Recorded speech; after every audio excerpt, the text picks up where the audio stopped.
नमस्कार, मी निर्मला. तुमचं सर्वांचं निर्मला फॅशन मराठी चॅनलमध्ये खूप खूप मनापासून स्वागत करते. तर आज आपण 38 साईजचं कटिंग बघणार आहोत. व्हिडिओ शेवटपर्यंत नक्की बघा. ज्यांनी क्लास केलेले आहेत आणि तुमच्या काही लक्षात राहिलं नाही तर हा व्हिडिओ तुम्ही नक्की बघा. परफेक्ट कटोरी कशी काढायची, कटोरीला गोल शेप कसा द्यायचा आणि ज्यांना कटोरी व्यवस्थित जमत नाही त्यांनी हा व्हिडिओ नक्की शेवटपर्यंत बघा. आवडल्यास लाईक करा. चॅनलवर नवीन असाल तर चॅनलला नक्की सबस्क्राईब करा. तर बघू शकता तुम्ही हा कार्डशीट पेपर घेतलाय मी असा आणि ओपन बाजू ठेवली आहे, कारण बॅक पार्ट फ्रंट पार्ट दोन्ही पण आपण सोबतच कटिंग करू. तर मग चला व्हिडिओला सुरुवात करू. तर सगळ्यात पहिलं आपल्याला इथं ब्लाऊजची उंची टाकून घ्यायची आहे. तर मी इथं सगळ्यात पहिलं ब्लाऊजची उंची टाकून घेते आहे. तर उंची 14 इंच प्लस 1 इंच म्हणजेच 15 इंचावर मी मार्क करून घेते आहे. उंचीमध्ये तुम्हाला जी काय आवडीनुसार उंची ती तुम्हाला इथं घ्यायची आहे. तर त्यानुसार मी इथं उंची टाकून घेतली. आता सरळ लाईन आपण इथं आखून घेऊ उंचीवरती. बघा या पद्धतीने टाकून घेतली. आता याच्यानंतर काय करायचंय आपल्याला, तर इथे शोल्डर टाकून घ्यायचंय. तर मी शोल्डर घेतेय 5.5 इंच किंवा 5.25 इंच तुम्ही इथे घेऊ शकता. डीप गळा असेल तर अगदी 5 इंच 5.25 इंच पण घेऊ शकता. तर मी इथं काय करतेय 5.25 इंच घेतेय. 5.5 नाही घेत तर 5.25 इंच घेते. आपला गळा सुद्धा 9.5 इंच आहे, म्हणजे डीप गळ्यामध्ये जातो आपला गळा. तर आता इथं जी मुंडा उंची आहे ती मी 5.5 इंच घेतेय. पुन्हा एकदा 5.25 इंच व्यवस्थित चेक करून घ्यायचं आपल्याला. आता ही लाईन आपण इथं आखून घेऊ. बघा अशा पद्धतीने इथे लाईन आखून घेतली. आता इथून आपल्याला घ्यायचं आहे छातीचा चौथा भाग. तर बघा 38 छाती आहे, 38 छातीचा चौथा भाग येतो 9.5 इंच. हे बघा 9.5 इंच. त्याच्या पुढे शिलाई मार्जिन 2 इंच. आता इथं सुद्धा आपण सरळ लाईन आखून घेऊ इथपर्यंत या पद्धतीने. खालच्या साईडला आता ही लाईन सरळ आखून घ्यायची आपल्याला अशा पद्धतीने. आता इथे काय करायचंय आपल्याला, या पद्धतीने इथून आपल्याला घ्यायचंय 1.5 इंच पॉइंट घ्यायचा आहे. हा पॉइंट आपल्याला इथे वर जोडायचा आहे.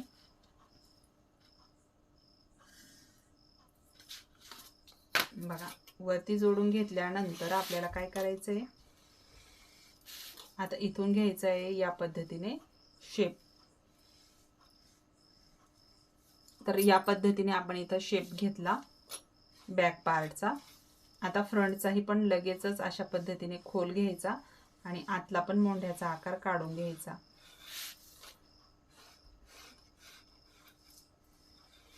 बघा अशा पद्धतीने घेतला. आता इथला हात जो आहे ना आपला नॉर्मल असा खाली न्यायचा मोंढ्यामध्ये, म्हणजे आपल्याला कुठेही खेचणार नाही आणि ओढल्यासारखं होणार नाही. म्हणून या पद्धतीने खाली असा थोडासा अर्धा इंचाचं पॉइंट खाली घेऊन जायचं आहे. आता इथं घ्यायची आहे आपल्याला शोल्डर पट्टी. इथून शोल्डर पट्टी मोजायची किती इंच घ्यायची म्हणून, तर मी 2.5 इंचावर टाकणार आहे आणि प्लस अर्धा इंच त्याच्यात घेणार आहे, म्हणजे 3 इंचावर मी मार्क करून घेणार आहे. आता इथं आपल्याला पुढचा गळा टाकायचा आहे. तर बॅक पार्ट आणि फ्रंट पार्ट सोबत कटिंग करतोय. तर बॅक पार्ट जो आहे तो आपला खालच्या साईडनी काढू. आता याच्यावरती सगळं मार्क जे आहे ते आपण फ्रंट पार्टचं करून घेऊ. पुढचा गळा मी 6.5 इंचावर टाकून घेतेय.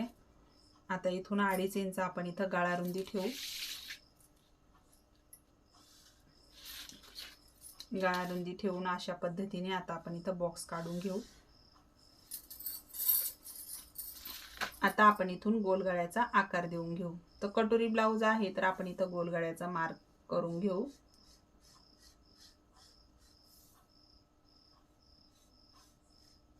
तर अशा पद्धतीने आपण हा गोल गळ्याचा आकार देऊन घेतला. आता आपल्याला इथं काय करायचंय, तर इथं मला एका ताईची कमेंट अशी आली की ताई उतार कुठून द्यायचा म्हणून. ज्यावेळेस तुम्हाला वाटतं की आपलं ब्लाऊजचं शोल्डर हे उतरतं, आपण कशी पण कटिंग केली तरी पण ब्लाऊजचं शोल्डर उतरतं, तर मग तुम्हाला इथं काय करायचं आहे, तर उतार बघा इथं जे आहे ना गळा रुंदी घेतलेली आपण, तिथून आपल्याला अर्धा इंच पॉइंट घ्यायचा आहे आणि शोल्डरकडे अशा पद्धतीने हा हे करायचंय. तर गळा रुंदी कुठे आपली येईल, म्हणजे उतार कुठे येईल, तर आपला गळ्यावरती येईल. शोल्डरकडून गळ्याकडे अशा पद्धतीने हे उतार द्यायचं आहे. त्याने तुमचं शोल्डर हे अजिबात उतारणार नाही. आता आपल्याला घ्यायची आहे योकपट्टी. तर योकपट्टीचं माप टाकण्यासाठी खाली वाढवून घ्यायची आपल्याला 1/2 इंच. लगेचच वाढवून घेऊ आपण. आता हे 1/2 इंच वाढवलेलं हे आपल्याला फ्रंट पार्टलाच वाढवायचं आहे. बॅक पार्टला अजिबात वाढवायचं नाहीये, कारण याची गरज फक्त आपल्याला फ्रंटला आहे. कारण की आपल्याला योकपट्टीला जे आपण नंतर वाढवतो ते आपल्याला नंतर वाढवण्याची गरज पडत नाही, म्हणून आपण इथं अगोदरच वाढवून घेतलं आणि लगेच 2.5 इंचावर मार्क करून घेतलं. आता इथं सरळ लाईन आखून घेतली. हे बघा, आता इथून घ्यायचं आहे आपल्याला 1/2 इंच. तर 1/2 इंचाचा शेप घेतला. आता इथून घ्यायचा या पद्धतीने योकपट्टीचा आकार देऊन घ्यायचा. बघा, आता आकार देऊन घेतल्यानंतर इथून आपल्याला घ्यायचा आहे कटोरी टाकायची आहे. तर तो 38 छाती आहे. तर 38 छातीची कटोरी किती येते? तर इथं टेप असा फोल्ड केला की तर बराबर आपली कटोरी निघते. कटोरी निघल्यानंतर पाहू शकता, पॉईंट निघल्यानंतर जो फ्रंट पार्ट आहे इथून 2.5 इंचावरती पॉईंट घ्यायचा आणि इथून 1 इंच पॉईंट घ्यायचा गळ्यावरती. आता हे तिन्ही पण पॉईंट आपल्याला इथं जोडून घ्यायचे.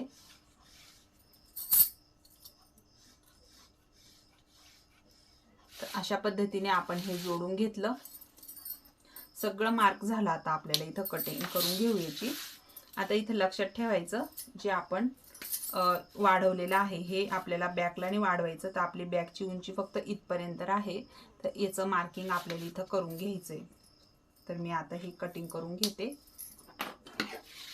तर बॅक पार्ट आणि फ्रंट पार्ट सोबतच कटिंग करतीये.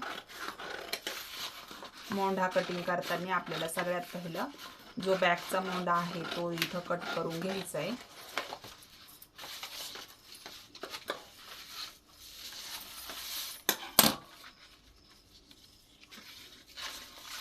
हे बघा, कटिंग करताना सगळ्यात पहिलं हे बॅकचं मोंढा जो आहे तो कट करायचा आहे आपल्याला.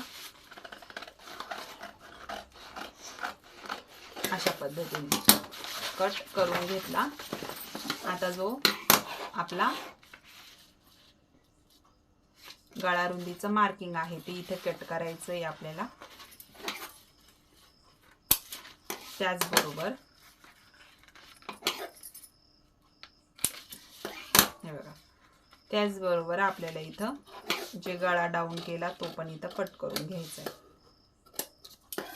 अशा पद्धतीने आपण इथं हा बॅक पार्ट वेगळा करून घेऊ. आता जे आपण वाढवलेलं होतं 1/2 इंच ते पण आपल्याला इथं कट करायचं आहे.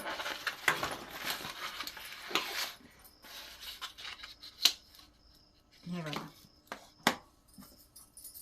तर त्याचं आपण मार्किंग करून घेऊ आणि एक्स्ट्राचं झालेलं 1/2 इंच कट करून टाकायचं.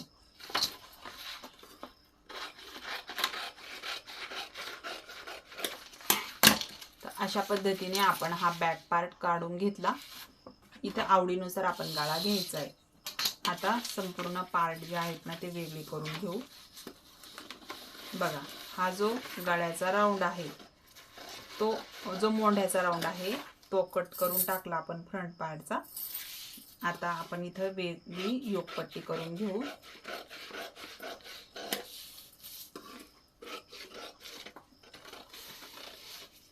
तर गळा मी इथं कट करून घेतला. आता ही कटोरी इथं वेगळी करून घेतली आपण. तर बघू शकता तुम्ही, या पद्धतीने आपले पार्ट वेगळे झालेले आहेत. तर योकपट्टी आपण अगोदरच वाढवून घेतली, त्यामुळे याच्यामध्ये आपल्याला काहीच वाढवायचं नाहीये. याच्यामध्ये सुद्धा काहीच वाढवायचं नाहीये. आता फक्त आपल्याला कटोरी वाढवायची आहे. तर कटोरी वाढवण्यासाठी आपल्याला इथे एक वेगळा पेपर घ्यायचा आहे. हे बघा, तर मी इथे एक वेगळा पेपर घेतला. आता ह्या पेपरवरतीच आपल्याला काय करायचं आहे, सेम टू सेम ही कटोरी आखून घ्यायची आहे. हे बघा, तर सेम अशा पद्धतीने मी ही कटोरी ठेवून आखून घेते.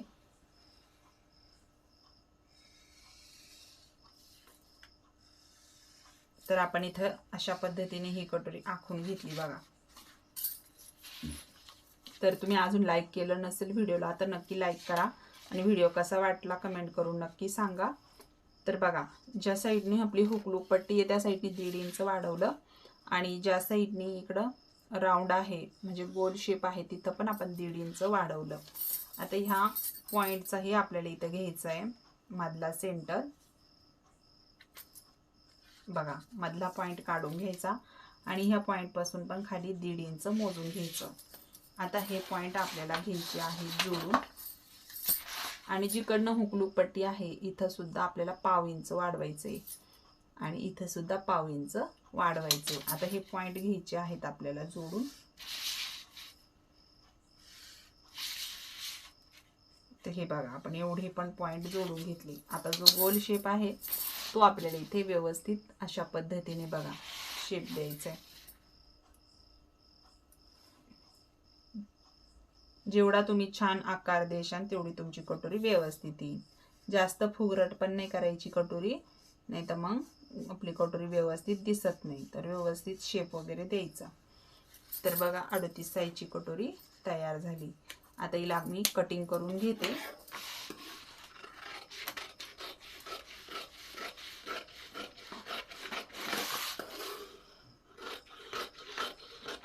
हे बघा,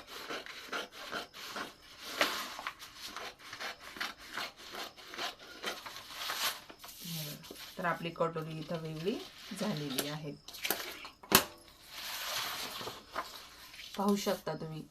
तर या पद्धतीने आपले संपूर्ण पार्ट इथं तयार झाले. कटोरी, क्रॉस पट्टी, त्याचबरोबर योक पट्टी, बॅक पार्ट. फक्त बाही कटिंग जे आहे ना ती तुम्ही डिस्क्रिप्शन बॉक्समध्ये लिंक देते बाही कटिंगची, तुम्ही तिथं जाऊन बाही कटिंग नक्की बघा. तर मग चला भेटू नेक्स्ट व्हिडिओमध्ये. तोपर्यंत श्री स्वामी समर्थ.